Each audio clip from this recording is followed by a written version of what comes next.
आता बातम्या विस्तारानं सुरुवातीलाच पुण्यातील महत्त्वाची बातमी तब्बल 31 तास बोरवेलमध्ये अडकलेला सुनील मोरेची मृत्यूशी झुंज अखेर अपयशी ठरलंय। सुनील मोरेची प्रकृती चिंताजनक असल्यामुळे त्याला पुण्यातील ससून रुग्णालयात दाखल करण्यात येत होतं। काही वेळापूर्वीच त्याला बोरवेलमध्ये अडकलेला होता, त्याला बाहेर काढण्यात आलं होतं आणि ससून हॉस्पिटलमध्ये नेत असतानाच हॉस्पिटलमध्ये पोहोचण्यापूर्वीच त्याचं निधन झालं। एनडीआरएफच्या टीमनं अथक प्रयत्नांनी त्याला बाहेर काढलं। तब्बल 31 तासानंतर त्याला बाहेर काढलं। काल दुपारी 12:30 वाजता तो बोरवेलमध्ये अडकला होता। 31 तासानंतर काही वेळापूर्वीच त्याला बाहेर काढलं, मात्र हॉस्पिटलमध्ये नेत असतानाच पुण्यातील ससून हॉस्पिटलमध्ये नेत असतानाच चिमुकल्या सुनीलची मृत्यूशी झुंज अखेर अपयशी ठरली।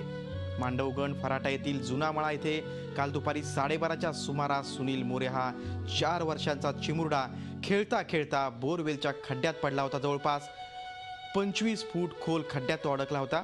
सुनील बोरवेलच्या खड्ड्यात पडल्याचं कळताच त्याच्या बचावासाठी युद्ध पातळीवर प्रयत्न सुरू करण्यात आले होते। त्याला वाचवण्यासाठी फायर ब्रिगेड, एनडीआरएफची टीम, पोलीस प्रशासन, महसूल विभागाचे अधिकारी आणि गावकऱ्यांनी देखील सहभाग घेतला होता। बचाव मोहिमेमध्ये तब्बल 31 तासांच्या अथक प्रयत्नानंतर काही वेळापूर्वी सुनीलला बाहेर काढण्यात आलं होतं।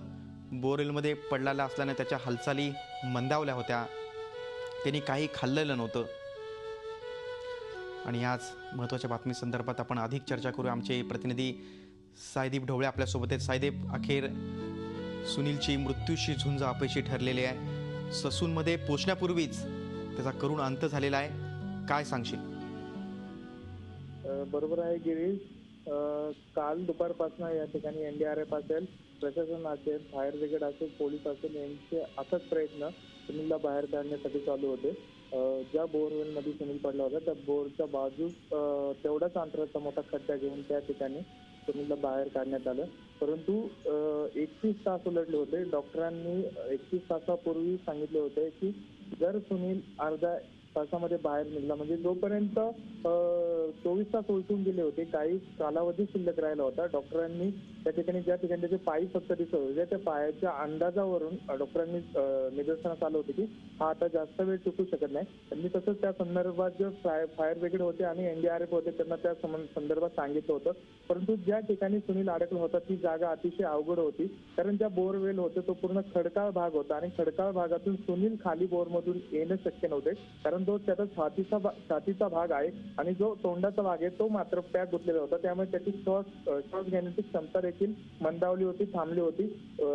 तातडीने त्याला ज्यावेळेस तो बाहेर निघत तातडीने त्याला खाजगी दवाखान्यात, जे मांडवगण फराट्यातील खाजगी हॉस्पिटल आहे वरद विनायक, त्या ठिकाणी त्याला उपचारासाठी दाखल करण्यात आलं। तिथून पुढील उपचारासाठी पुणे येथे ससून रुग्णालयात रवाना करण्यात आलं। परंतु काही अंतरावरच गेल्यानंतर सुनीलचा मृत्यू झाल्याचे डॉक्टरांनी घोषित केले आहे। सायदीप, या सर्व बचाव मोहिमेत 2 टप्पे होते। एक म्हणजे सुनीलला त्या खड्ड्यातून बाहेर काढणं हा एक टप्पा होता।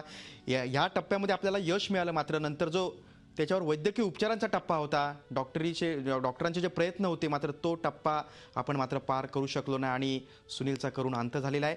मात्र अशा घटना वारंवार घडतायत। आता सुनील ज्या ठिकाणी पडला होता त्या बोरवेलच्या मालकावर काय कारवाई होईल का?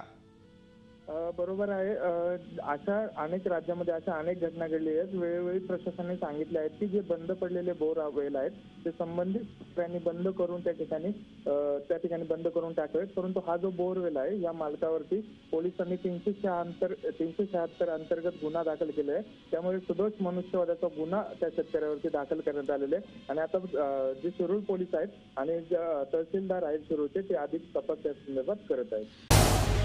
झी 24 तास रहा एक पाऊल पुढे।